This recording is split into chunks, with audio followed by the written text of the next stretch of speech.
Yai, izin bertanya Yai, keterkaitan dengan kreativitas, ada stigma negatif di masyarakat, anak muda kok bertorikoh gitu loh, karena anak muda itu kan penuh gairah, semangat, kreativitas, seolah-olah terkungkung kalau nanti egonya diturunin di torikoh. Itu menurut Yai gimana? Ya ini, yang menurut saya itu justru torikoh itu justru sekarang tasawuf, itu kesadaran pembentukan karakter yang baik, karakter mulia, ya justru harus dibangun dari masa-masa sedini mungkin, gitu kan, disuburkan sedini mungkin.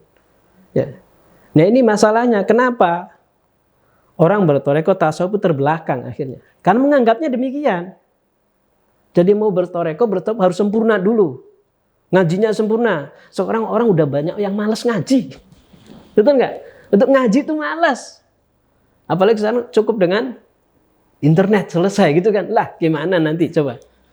Nah dalam toreko kan ada penataannya adalah yang ditata adab. Toreko itu adab isinya. Ya. Makanya ketika kita menjadikan prinsip bahwa toreko itu adab, menata adab. Nah adab kan nggak hanya satu sisi, banyak. Adab dalam pergaulan, adab dalam bergaul di dalam rumah bersama keluarga, di lingkungannya dengan masyarakat. Kemudian ketika di lembaga, di pendidikan dengan guru dan teman-teman semuanya.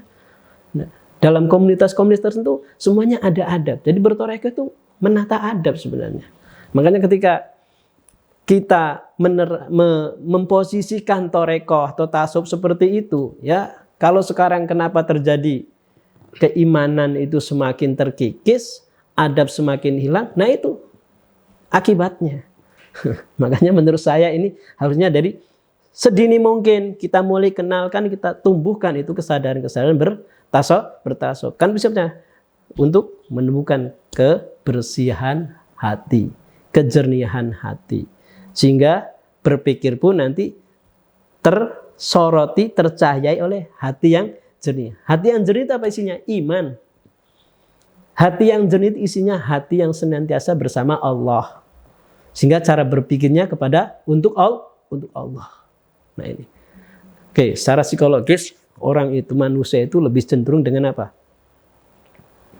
Dengan kesadaran psikologisnya.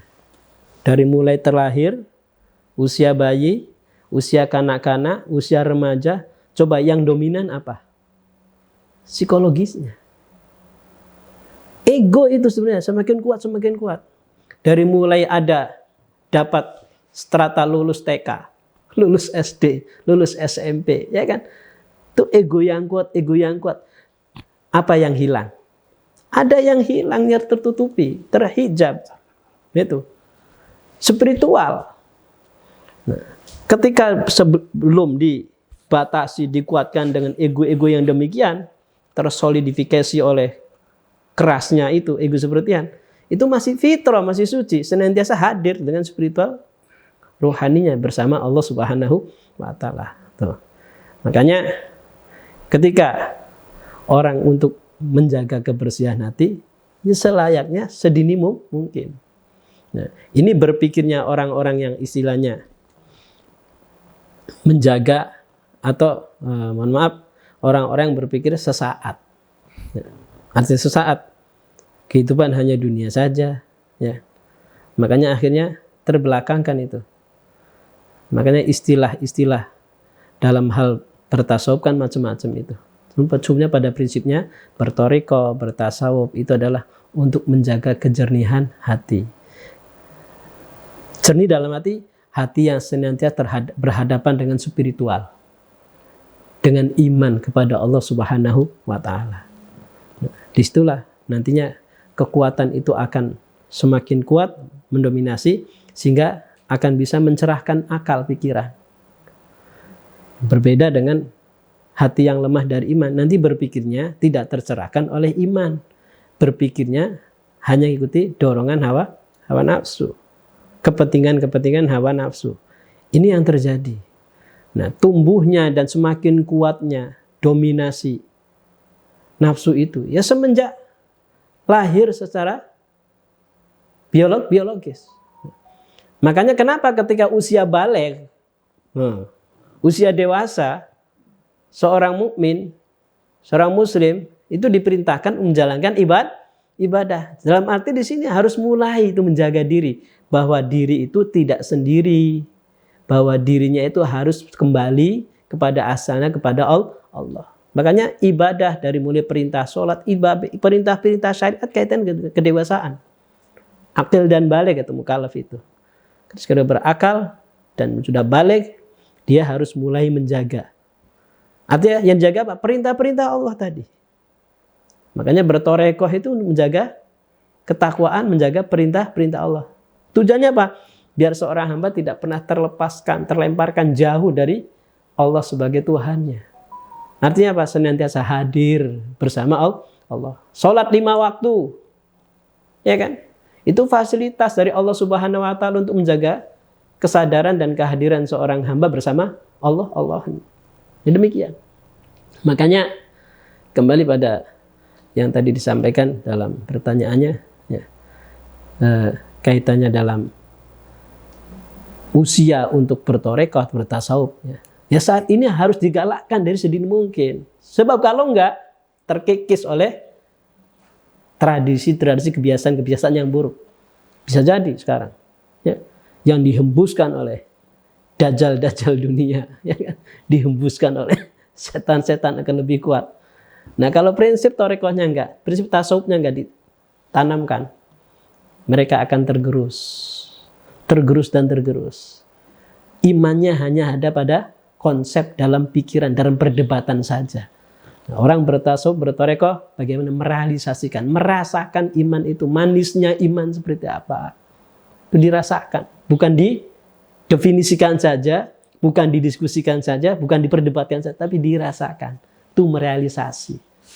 Nah, ini penting. Makanya sekarang, kalau sekarang dengan dulu dibandingkan manusianya, mungkin lebih cerdas-cerdas sekarang.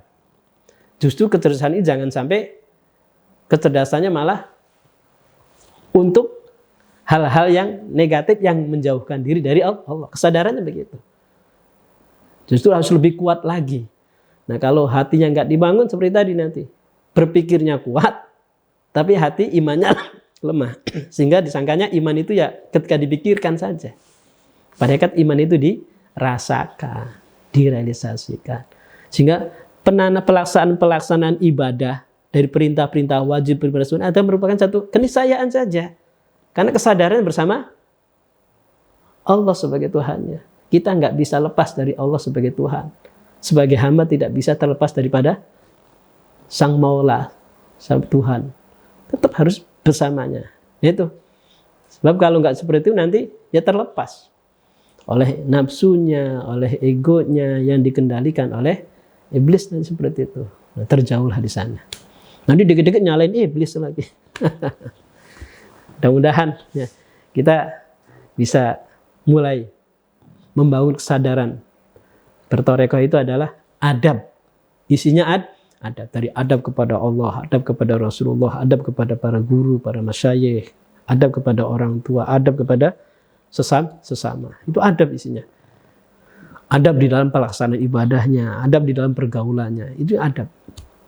Makanya saya tertarik Syekh Abdullah Asy'ari dalam bukunya itu menjerahkan banyak sekali adab-adabnya para ulama terdahulu, bagaimana cara membangun dan menjaga kehidupannya, menjalani kehidupannya sehingga terisi dengan penuh adab-adab yang mulia, mencerminkan dan menjelmakan kualitas-kualitas kesempurnaan Allah Subhanahu wa taala.